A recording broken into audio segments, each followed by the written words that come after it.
What can you do right now that will help you immensely when you get back into the studio at the beginning of next year? It's not a special technique. Rather, it's something I do every year that keeps me from stuffing around when I return to the studio in January. I'll explain while I work on my 8 Rima derivative works, which are part of my quest to make 52 abstracts in 52 weeks by May 31st, 2024. You can see all of my works so far in this quest by clicking on the link in the description. October 2022 found Bill and I emerging from a 10-month grind of living in the midst of a chaotic home repair. I closed my art studio so that I could full-time project manage the repair and restoration of half of the floors in our home. When completed, I knew it was time for reflection, so I could examine what had transpired in 2022, so that I could prepare for the best life personally and in my art studio. I'm showing you how I performed my 2022 annual reflection last year in order to prepare for this year. To do this, I've adapted the Momentum Planner system, which is created by Gilkey over at Productive Flourishing. The link is in the description for them. I examined my achievements of the previous months of 2022 in order to discern the ones of which I was most proud. Personally, I liked the results of my design and project management of our home restoration. Bill and I remaining on good terms during the restoration and afterwards was equally important. I was pleased that I had closed my studio so that I could focus on restoring our home. The decision to make the full leap into abstraction has been a game changer this year. Living on site during the repair of our home and the builder's delay that left our floors open to the winter cold was a huge challenge. Not letting circumstances get to me was a daily choice. Getting kicked off Facebook and Instagram was a monumental challenge professionally because my newly designed website was no longer relevant. These two factors made it impossible to continue the promotion I had launched just a few days before I was kicked off the metaverse.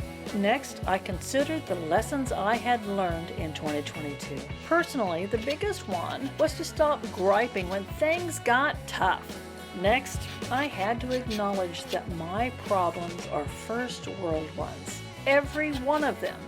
The magic of small forward steps every day was the third personal lesson that was relearned or emphasized. I also learned that your personal and your professional life are inextricably bound, and it's okay to adjust your professional timeline. The third, don't build your business around any one social platform. That was a lesson learned the hard way. Next, I considered the persons that had contributed to my personal successes in 2022. Of course, Bill was a key person, and in spite of the unfortunate delays, the builder did present to us with a well-constructed, beautifully repaired, and remodeled home. I simply cannot ignore his contribution. Professionally, my biggest cheerleader and support person has always been Bill. Next, it was time to look forward to the upcoming year, 2023. On the personal front, I desired to complete the interior detailing in my home, get fit and eat right, and take care of myself emotionally. Professionally, I wanted to relaunch my YouTube channel and redesign my website.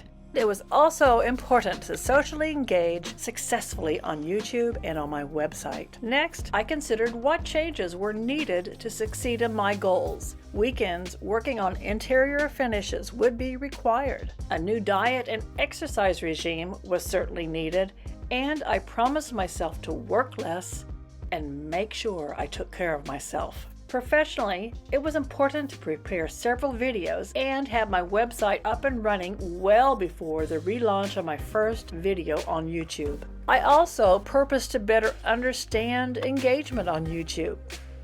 Then, the kinds of preparation I would need to do beforehand to help me reach my goals had to be considered. I needed to research diet and exercise programs and self-care ideas. Choosing to read a classic book to relax seemed to be good too. Professionally, early preparation and planning videos in coordination with my website design well in advance of the YouTube relaunch date was important. I would begin studying and learning from videos and articles about YouTube engagement for the next year. Finally, I had gathered all the information I would need to make my overall plan. I know this all sounds like a bit of work, and it is a bit of work, to get to the point where you can craft a plan for next year, which is why I choose to do it in short 20-minute bursts throughout the week until it's completed. Also, I have discovered that the more I do this review each year, the easier it gets in subsequent years. An annual reflection helps me step into my studio in the new year confident of my direction. It will do the same for you. The time spent sets the odds in your favor for creating satisfying art, even in the midst of a life that can be hectic and maybe even a little bit crazy. If life is too full on at the moment to do this annual reflection, I recommend you endeavor to do these two things. Take the time to discover your why, and 2, reflect upon your hits and misses in the past year of your arts practice. These 2 exercises can give you a push forward in the studio next year. I've put a link in the description for the last blog post and video that addresses how to discover your why. Join me next time when I show you how I make my overall yearly plan and how doing so propels me forward into a satisfying new year in the studio. It looks like I'll be finishing my 8 Rima derivative works in that next video as well. Please subscribe to my channel and be sure to hit the bell to be notified when that next video goes live, or join my email list so that you can be the first to know when it goes live. The link for that is in the description. Thanks for watching, and now I recommend you watch this.